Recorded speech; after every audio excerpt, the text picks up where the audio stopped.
এই চ্যানেলে জানাই আপনাদেরকে স্বাগত।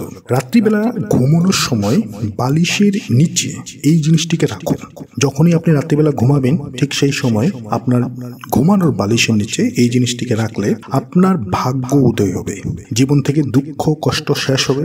জীবনে যে জিনিসটি আপনি চাইছেন সেই জিনিসটি স্বয়ং আপনার কাছে চলে আসবে। জীবনে ধন সম্পত্তি উপার্জন বৃদ্ধি পাবে এবং পরিবারে সুখ শান্তি থাকবে।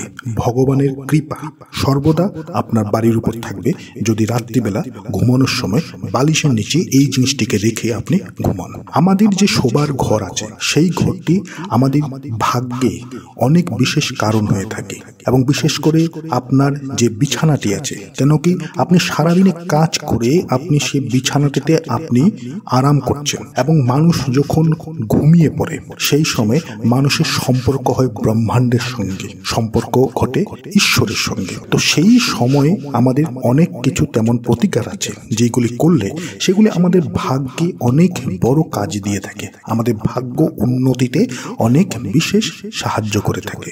আমাদের বাড়িতে প্রতিটি জিনিসই রাখার এক একটি নিয়ম আছে, এবং সেই জিনিসগুলি যদি সঠিক জায়গায় থাকে তাহলে আপনি আপনার ভাগ্যে উন্নতি অবশ্যই দেখতে পাবেন।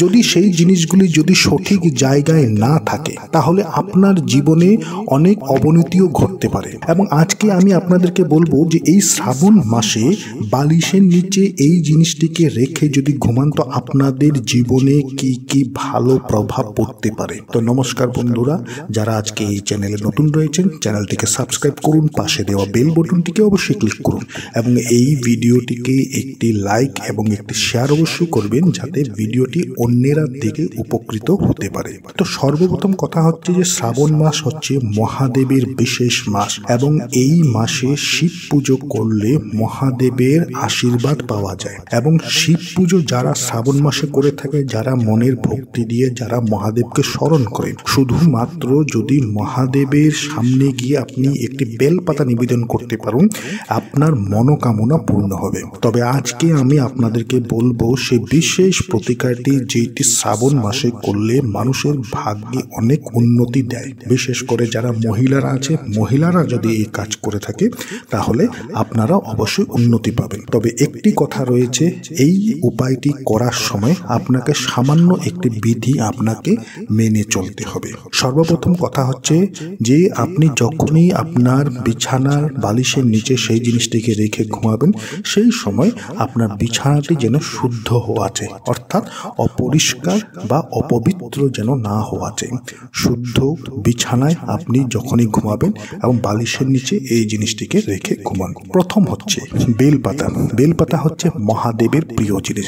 বলা হয় যে একটি বেলপাতা দিয়েই মহাদেবকে পুজো করা হয়, এবং বেল গাছে মহাদেবের বাস। তো তাই বেলপাতা আপনি যখনই বালিশের নিচে রেখে ঘুমাবেন সেই সময় আপনার ভাগ্যে উন্নতি হবে, আপনার দুঃখ কষ্ট শেষ হবে। আপনাকে কি করতে হবে, আপনি একটি বেলপাতা আপনি নিয়ে নেবেন, অর্থাৎ 3টি বেলপাতা থাকা তেমন একটি বেলপাতা আপনি নিয়ে নেবেন, এবং এই কাজটি আপনি যে কোনো দিন আপনি করুন বা প্রতিদিন আপনি করুন। শ্রাবণ মাসে যত বেশি করবেন তত আপনার ভাগ্যে উন্নতি আসবে, দুঃখ কষ্ট জীবন থেকে শেষ হবে।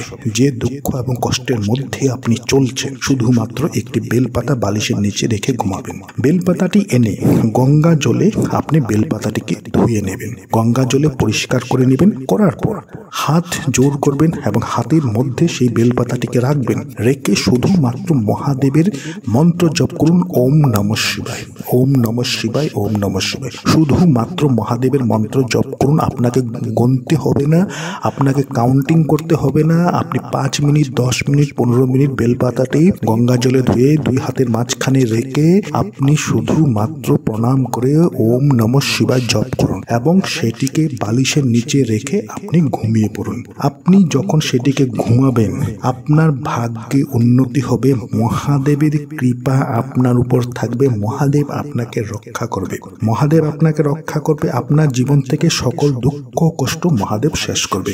মা লক্ষ্মীর কৃপা আপনার উপর থাকবে, আপনার বাড়িতে মা লক্ষ্মী থাকবে। এবং পরের দিন সেই বেলপাতাটিকে নিয়ে আপনি কোনো ভালো জায়গায় আপনি রেখে আসুন, কোনো ভালো জায়গায় রেখে আসুন, বা আপনার ঘরের পুজো ঘরে আপনি রাখতে পারেন, বা আপনার ঘরের কোনো পবিত্র জায়গায় আপনি সেই বেলপাতাটিকে রেখে দিন। এই কাজটিকে করুন, দেখবেন জীবনে কিভাবে আপনার উন্নতি চলে আসছে। 2 নম্বর যে জিনিসটি হচ্ছে সেটি হচ্ছে কি রসুন। রসুন বিশেষ করে এই রসুন বিশেষ করে মহিলারা যদি করে থাকে, মহিলাদের ভাগ্য উদয় হয় এই প্রতিকারটি করলে। রসুন আমাদের বাড়ির বাস্তু দোষকে দূর করবে। রসুন বাড়ির বাস্তু দোষকে দূর করে থাকে। দেখুন, যে বাড়িতে যদি অশুভ শক্তি আছে, যে বাড়িতে যদি কোনো নেগেটিভ এনার্জি আছে, কোনো অশুভ ছায়া আছে, শক্তি আছে, তো সেই বাড়ির উপর কোনোদিনও ঈশ্বরের কৃপা পড়বে না। এই ভগবান কোনোদিনও সেই বাড়িটির উপর আকর্ষিত হবে না যে বাড়িটির মধ্যে অশুভ শক্তি থাকে। তো বাড়ি থেকে অশুভ শক্তি দূর অবশ্যই করতে হয়। যদি আপনি আপনার বাড়িটির বাস্তু দোষকে দূর করতে চান, যদি আপনার মনে হচ্ছে যে আপনার বাড়িতে তেমন কোনো একটি শক্তি আছে, তেমন কোনো একটি কিছু আছে যেটি আপনার বাড়িটিকে উন্নতির পথের থেকে অবনতির পথের দিকে নিয়ে চলে যাচ্ছে, দিন দিন আপনার বাড়িতে বিভিন্ন ধরনের প্রবলেম সৃষ্টি হচ্ছে, বিভিন্ন ধরনের সমস্যা সৃষ্টি হচ্ছে, বাড়িতে যারা থাকে তাদের কর্মক্ষেত্র অবনতি হচ্ছে, যদি আপনার মনে হয়, যদি মনে হয় যে বাড়িতে কিছু একটা আছে যেটি আপনার বাড়িটিকে অনিষ্ট করছে, তাহলে কি করবেন? একটি রসুনের টুকরো নেবেন এবং সেই রসুনের টুকরোটি বালিশের নিচে রেখে, সেই রসুনের টুকরোটি বালিশের নিচে রেখে আপনি ঘুমাবেন। এই কাজটিকে করুন, প্রতিদিন করুন। এবং এর জন্য আপনার রসুন পরিবর্তন করতে হবে না, একটি রসুনই নিয়ে নেবেন এবং সেই রসুনটিকে প্রতিদিন আপনি বালিশের নিচে রেখে আপনি ঘুমিয়ে পড়ুন। আপনার বাড়িতে যদি কোনো অশুভ শক্তি আছে, কোনো খারাপ শক্তি আছে, আপনার বাড়ির থেকে সেই জিনিসটি চলে যাবে। যখন আপনার বাড়ির থেকে কোনো খারাপ জিনিস থাকবে না বাড়িতে, ঈশ্বর আপনার বাড়ির উপর আকর্ষিত হবে। তো এই কাজটিকে অবশ্যই করুন, দেখবেন আপনি আপনার ভাগ্যে কত উন্নতি চলে আসছে। দ্বিতীয় যে জিনিসটি হচ্ছে 3 নম্বর, সেটি হচ্ছে কোনো ধার্মিক জিনিস।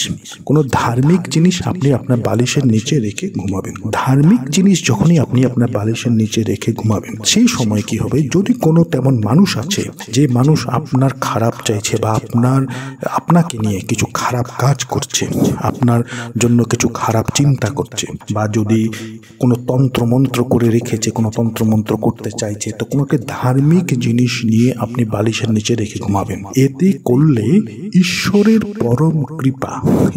পরম কৃপা আপনি পাবেন যখনই একটি ধার্মিক জিনিস আপনি বালিশের নিচে রেখে ঘুমাবেন। এই কাজটিকে করুন, দেখবেন আপনার জীবনে যে হঠাৎ করে যে অন্ধকার চলে এসেছে, আপনার আর্নিং কমে গেছে, আপনার জীবনে সুখ শান্তি নাই হয়ে গেছে, সেই জিনিসটি আবার ফিরে আসবে। আর্নিং উপার্জন খুব যথেষ্ট হবে এবং সুখ শান্তিও আপনার বাড়িতে খুব বেশি বৃদ্ধি পাবে। 4 নম্বর যে জিনিসটি হচ্ছে সেটি হচ্ছে যে কোনো লোহা আপনি বালিশের নিচে রেখে ঘুমাবেন।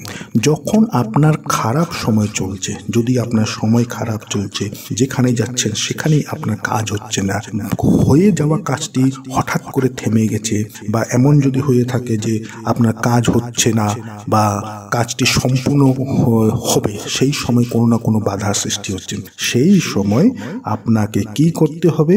আপনি বালিশের নিচে একটি লোহার জিনিস আপনি রেখে ঘুমাবেন। এতে কি হবে? রাহু কেতুর খারাপ প্রভাব থেকে আপনি বাঁচবেন, শনির খারাপ দৃষ্টি আপনার উপর থাকবে না। যদি শনির খারাপ দৃষ্টি চলছে, সেই সময় আপনাকে এই কাজটি করা উচিত। যদি রাহু কেতুর খারাপ দৃষ্টি চলছে বা খারাপ সময় চলছে আপনার জীবনের উপর, তখন আপনাকে এই কাজটি করা উচিত। এই কাজটি করলে দেখবেন আপনার জীবনে অনেক উন্নতি আসবে, আপনার জীবনে অনেক আর্থিক উন্নতি বহু পরিমাণে বৃদ্ধি পাবে। এরপর হচ্ছে যে বালিশের নিচে একটি 1 টাকার কয়েন্স রাখবেন। একটি 1 টাকার কয়েন্স রেখে ঘুমাবেন প্রতিদিন, এবং এই কাজটি আপনি কিছুদিন আপনাকে করতে হবে। আপনি 15 দিন 20 দিন আপনি করুন। প্রতিদিন বালিশের নিচে একটি 1 টাকার কয়েন্স রেখে ঘুমাবেন। পরের দিন সকালবেলা ঘুম থেকে উঠে সেই 1 টাকার কয়েন্সটিকে নেবেন, নিয়ে কোনো দরিদ্র ব্যক্তিকে দান করে দিবেন বা কোনো ধার্মিক জায়গায় গিয়ে সেটিকে দান করে দিন। এই কাজটি করলে আপনার জীবনে যত ধরনের সমস্যা আছে, ছোট সমস্যা, বড় সমস্যা, হঠাৎ করে চলে আসা সমস্যা, সকল সমস্যা আপনার জীবন থেকে দূর হয়ে যাবে। এরপর হচ্ছে কোনো শিব মন্দিরে যাবেন। কোনো শিব মন্দিরে গিয়ে সেখান থেকে শিবলিঙ্গের মধ্যে থাকা অর্পণ করা যে কোনো একটি ফুল নিয়ে আসবেন। সেই ফুলটি এনে রাত্রিবেলা যখন আপনি ঘুমাবেন সেই সময় আপনি বালিশের নিচে সেই ফুলটিকে রেখে আপনি ঘুমিয়ে পড়বেন। মহাদেবের অশেষ কৃপা আপনার উপর থাকবে, মহাদেবের পরিবারের কৃপা আপনার উপর থাকবে।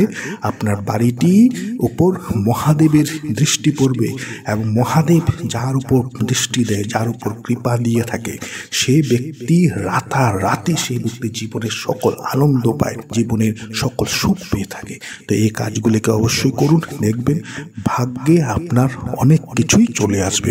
তবে যে কোনো প্রতিকার করার পূর্বে সেই প্রতিকারটির উপর বিশ্বাস, ভক্তি, আস্থা রেখে করবেন। যদি মনে সংকোচ সন্দেহ থাকে তাহলে সেই প্রতিকার করলে আপনি হয়তো ভালো ফল নাও পেতে পারেন।